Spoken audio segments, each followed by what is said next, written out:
Hello, I'm Ryan Hayden and I'm a soil scientist at Ohio State ATI. Today what we're going to be doing is a lab activity focused on grid soil sampling. And that process starts out in the field. So we're going to go head out to a hayfield and we're going to collect soil samples using a systematic grid sampling pattern.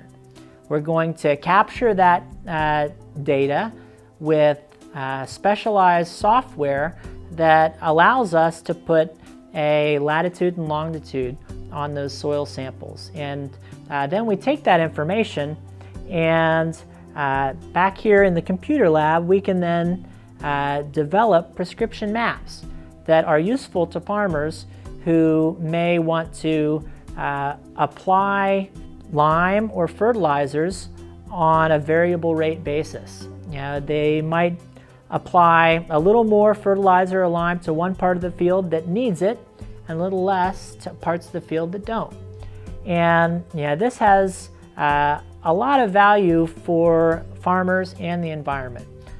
Farmers are looking to save a bit of money by only applying fertilizer where it's needed, and they're looking to reduce their environmental footprint by not over applying nutrients that can subsequently be lost to the environment and affect water quality. So the goal of today's lab is to provide you guys with the skills to be able to collect grid soil samples and then convert the information from the soil that's analyzed from those samples into prescription maps. So that's the goal for today.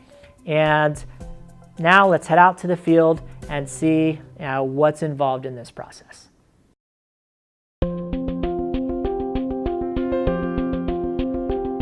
We're using the Cirrus SST app to collect soil samples on a consistent grid. So we call this grid soil sampling.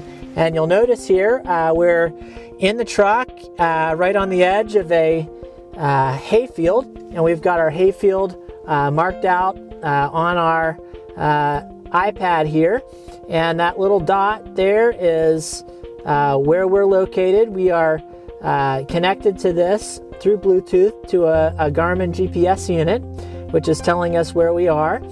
And what we're going to be doing here is overlaying a grid. And so to do that, I'll hit this little plus sign and it gives me a drop-down menu, and I select grid soil sampling, and you'll see that the grid is now displayed. I can adjust that grid to make sure that it lines up with the edge of my field. And so now we've got 12 1-acre grid cells on the screen that we're going to be collecting our samples. We're going to set our grid, and you see those little round circles is where we're going to be trying to drive to and collect our soil samples. In order to do that, we need to set our navigation route. So I'm going to drag my finger through these circles, and that's going to essentially be the route that we drive to collect those samples. So once I've done that, I can set the route by hitting this button there. And now our goal is to drive to the center of that grid cell. And so it says we need to drive straight 33 feet. So that's what we're going to do. And Jordan here is going to be our navigant for the remainder here. So Jordan, when we get to the center of that circle, let me know, and then you can hit that green drop point button, and it is recording the latitude and longitude of that spot. And at that point, we'll hop out of the truck and we'll collect our soil sample.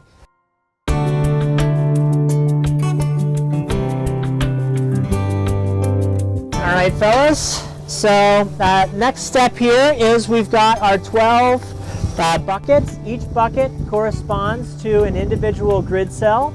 And since we're located in the spot where we're supposed to sample, I'm going to give the honors to you over here to basically pull the soil sample anywhere in this 10-foot vicinity, and we're trying to sample down to about 8 inches. So just give it a good push. All right, and then just twist it a little bit as you come up, and you should have, that is a very nice sample there. So our goal here is we're going to be adding it to our composite bucket where we have other samples from the same spot, and usually it's a bit easier to remove the core with our screwdriver here. So why don't we just stick this right in there, and I will just pop out that core.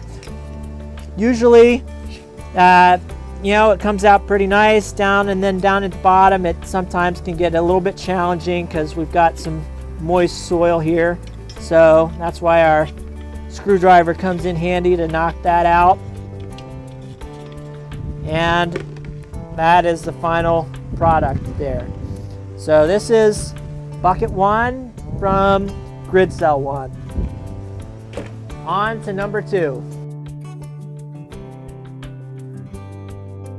All right, so now that we've got all 12 of our samples collected for all 12 of the soil grids, we will take these samples, let them dry out a little bit, and then send them off to the lab for analysis. So that's really the first step in grid sampling, is to collect a grid, have it georeferenced with the lat and long. Once you've got your samples, then you can send them off to the lab.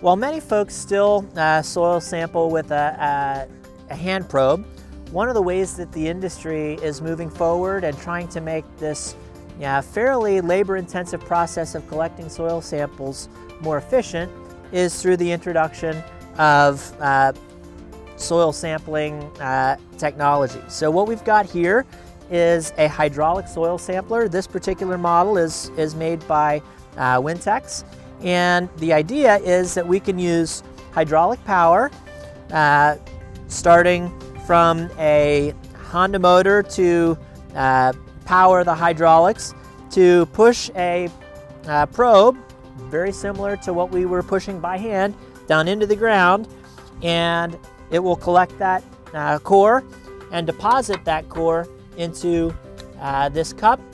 And so the real value of this is that we can now collect many more samples a lot more quickly.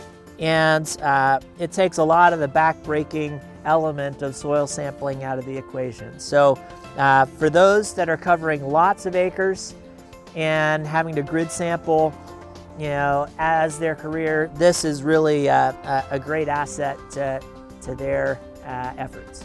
All right, so now I'm gonna turn on the hydraulic pump so we can get started.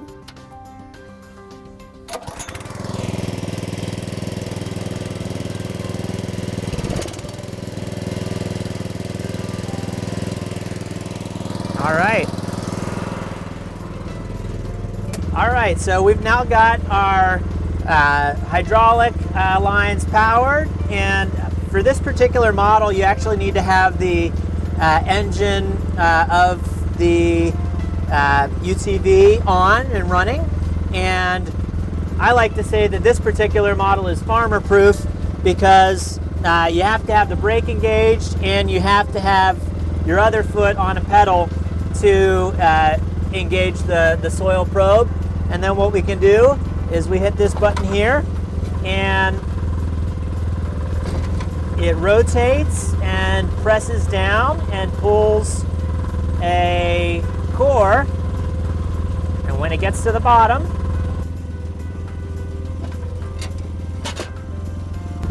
it pops up and deposits that core into this cup. So I've got this set basically to take 6-inch samples consistently. It can also be set to go from a range of anywhere from 0 to 12 inches. Hello, I'm John Witter. I'm an agricultural engineer at Ohio State ATI. I'm here to talk about the process of taking our soils location information along with the lab data and turning that into a prescription map the producer can use to apply lime or fertilizers. This process can hopefully reduce input costs for the producer or increase their yields. It certainly helps reduce the risk of runoff of nutrients, so it's a sound environmental practice. Let's take a look at the farm management software we'll use to make a prescription map. So, at this point we've pulled soil samples and recorded their locations in our tablet that was connected to GPS. The samples were numbered to correspond with each site and then sent off to a certified lab for analysis. The lab results were emailed, and now it's our job to merge the location data with the lab results to determine the spatial variability of nutrients and other soil characteristics, like soil pH, throughout the field.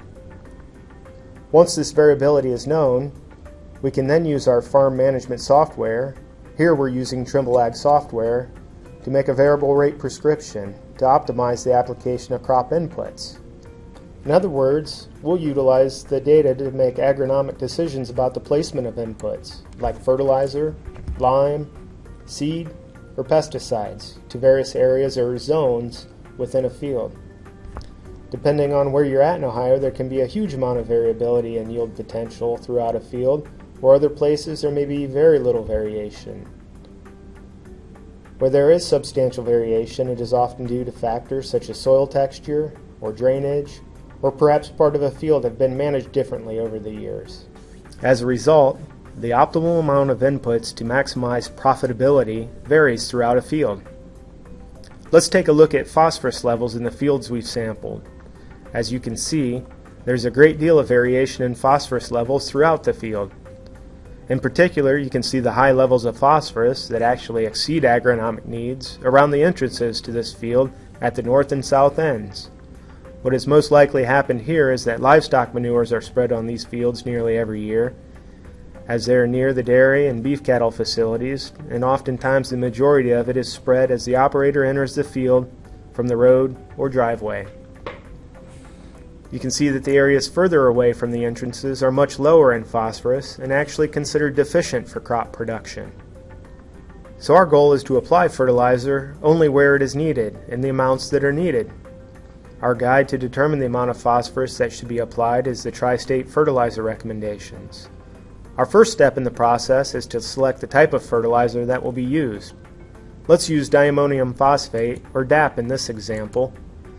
First, we need to create the supply in the farm management software and include information such as the percentage nitrogen, phosphorus, or potassium it contains, as well as the cost per ton, which can be used for accounting purposes to document and track production costs. Our next step is to write a simple formula derived from the Tri-State fertilizer recommendation that tells us how much P to apply based on the soil test levels and our corn yield goal. For example, if we have 30 parts per million P for the Malick 3 soil test and a realistic yield goal of 170 bushels per acre, then we should apply 65 pounds of P2O5.